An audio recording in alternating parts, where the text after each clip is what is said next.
Good morning, Ohayou gozaimasu, and welcome to another episode of the Distance Dojo. I'm Brian Hill, a 5th degree black belt at Virginia Aikido Dojo here in Richmond, Virginia, where we practice Aikido, a Japanese martial art that's a synthesis of several ancient samurai traditions. Aikido has a concept in it called ma'ai, which I'm going to talk about this morning. It applies directly to the situation that we're all in. Ma'ai is two words, ma and I, M-A-A-I, and the concept refers to the space-time interval between two objects. So not only the distance physically, like for instance 6 feet, but also the time that it takes to go from point A to point B, ma'ai.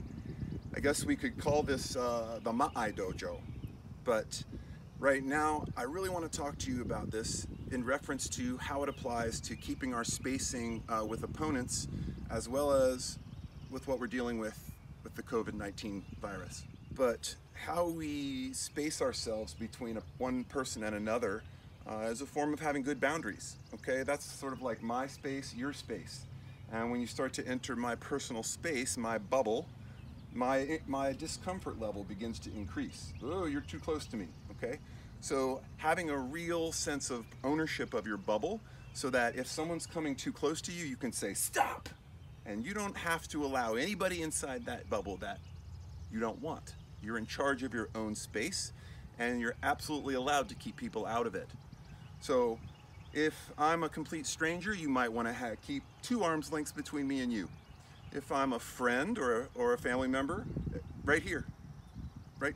We can talk this far apart from each other. Or if we're really close, you know, your mom, your dad, your best friend, you can hug. You can be this close, okay?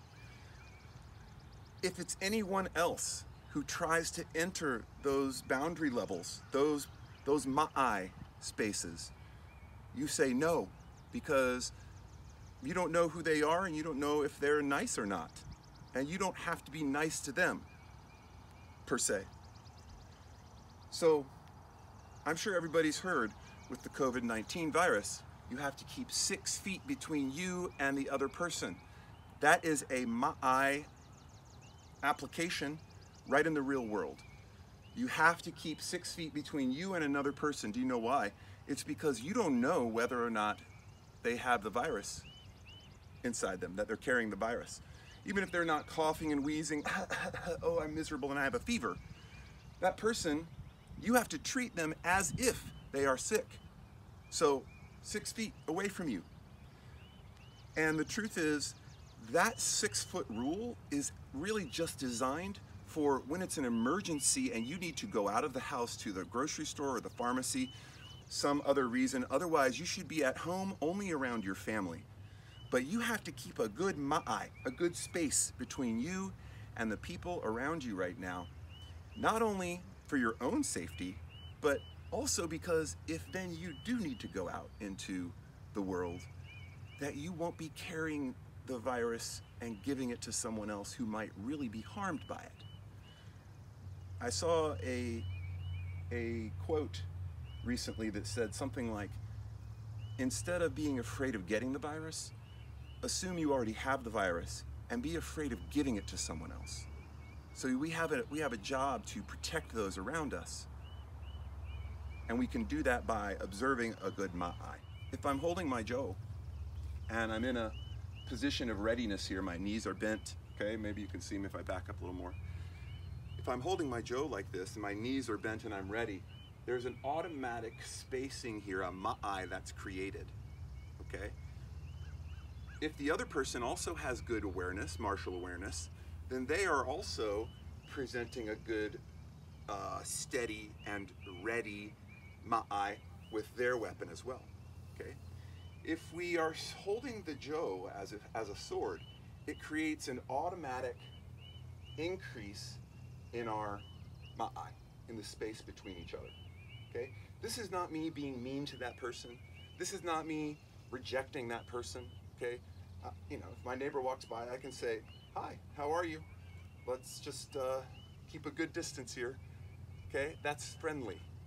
That's protection of the people in my neighborhood by doing that. So the first one here is shomen uchi komi. Shomen uchi komi. you're standing with your jo held like a sword. You're standing in a good hanmi, okay? And the bottom hand comes right out from the navel, and the tip of the sword or the jo comes as about the level of your throat. Extend your arms away without locking, and make sure you remember the correct way to hold your weapon is with the weapon going through the diagonal of your hand, holding tightly with these 3 fingers, and these ones just go along for the ride. This one's the same. Hold on tight with the pinky, okay? And then rotate your index finger knuckles to the top of the weapon. Shomen uchikomi. Hey. Reset. Shomen uchikomi. Hey. Keep your chest up. Reset. Shomen uchikomi. Okay, the jo should be now at about an angle like this. And it's right above, your hand is pretty much right above your forehead, and you're looking between your elbows. Don't flare your elbows out. Elbows, hands, jo. Shomen uchikomi. Hey. Next is renzoku uchikomi. Renzoku uchikomi. This means stepping forward with a continuous cut. Hey. You end left-footed. Renzoku uchikomi. Hey. Hey.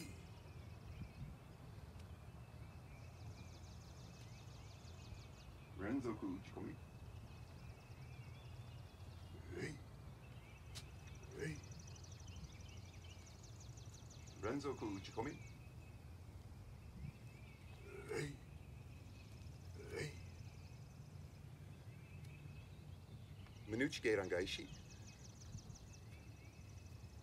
Hey. Hey. Minuchige rangaishi. Hey. Hide the jo. Strike, step, step. Minuchige rangaishi. Hey. Hey. Minuchige rangaishi. Hey. Hey. Minuchi shiroski. Hey. Oh. Minuchi shiroski is a cut and a thrust to the rear. Hey.